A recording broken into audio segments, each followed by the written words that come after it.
Nari McDiarmid with you here at Mining News Select Sydney, and I'd like to welcome Guy Keller, Portfolio Manager with Tribeca Investment Partners.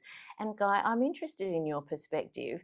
How important is the rise of AI and data centres in reshaping the long-term outlook for uranium and energy demand? Well, that's a good question, and thanks for having me.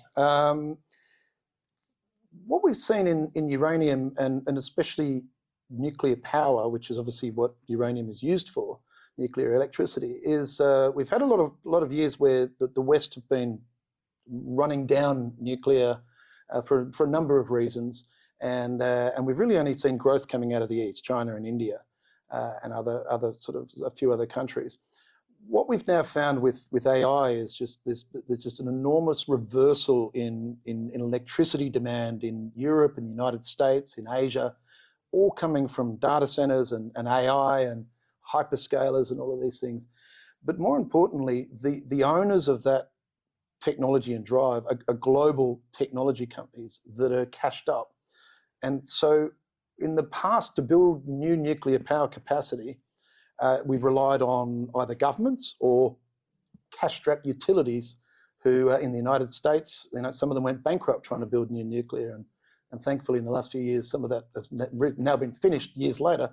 But you've now got cashed-up customers who are investing hundreds of billions of dollars in a global race for AI supremacy, in which seemingly all nations are competing in, which is a very electricity-intensive use. And so if they're investing that hundreds of billions of dollars, they're more than happy to spend tens of billions of dollars in making sure that there's future electricity to be able to power what they need. And that's the really big change, is that they're aggressive, they're cashed up, they're politically connected, so they're positively impacting government policies. And you've seen that in the United States with regulatory reform around new approvals. So just this week we've seen an advanced reactor design get approved by the US Nuclear Regulatory Commission, something we didn't think was going to be possible this year or next. And 5 years ago we would have thought was a pipe dream. And that's largely as a result of all of this money and influence coming from this AI structural change to our worlds. Well, Guy, given these changes and the rise in demand that you've just outlined, from an Australian perspective, where do you see the compelling opportunities and potential risks for investors? Yeah, well, so I mean, one of the great setups for uranium is that we've had a global primary mine supply deficit in uranium for more than a decade without this new source of demand. And so this source of demand is now making that deficit even larger going into the future, and forcing governments to respond around critical minerals and energy security. Australia and ASX companies have the added advantage that we're in a good jurisdiction.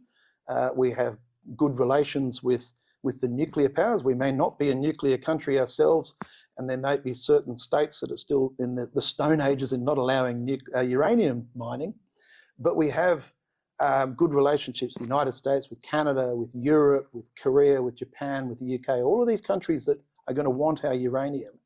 And to the point of some of those states, it's amazing if you have some of these countries putting political pressure on, saying, you've got uranium, we want to see it. You may see some of these things change. You've got a good mix of investment opportunities in the ASX for uranium. If you want a producer that's got through their ramp up, Paladin's a large cap producing company, pushed through most of its issues. It's liquid, it's in indexes. NextGen, listed here in Australia, just recently got their Canadian nuclear safety regulation permits through much quicker than the market thought. So they'll be making a final investment decision.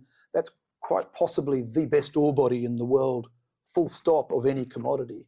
And it's one of the greatest uranium ore bodies that's going to be developed. And even when that comes into production, it's not going to be enough uranium. And then you've got a bunch of developers and explorers on the ASX. So just here at this conference, you've got Alligator Energy. They are progressing the Sandfire project in South Australia. They're doing a demonstration plant test on site. I'll be down there actually in a few weeks' time to look at that. And, they will probably be the next uranium producer in Australia. Had you said that to me 4 years ago, I would have, said there's no way. But they've done amazing things in advancing that. And there's a whole bunch of others exploring, who are active. I look for active participants in uranium, which is Alligator. DevEx has got some wonderful ground up in Northern Territory, a place close to my heart. I love spending time up there. And so, as I said, you can own some producers.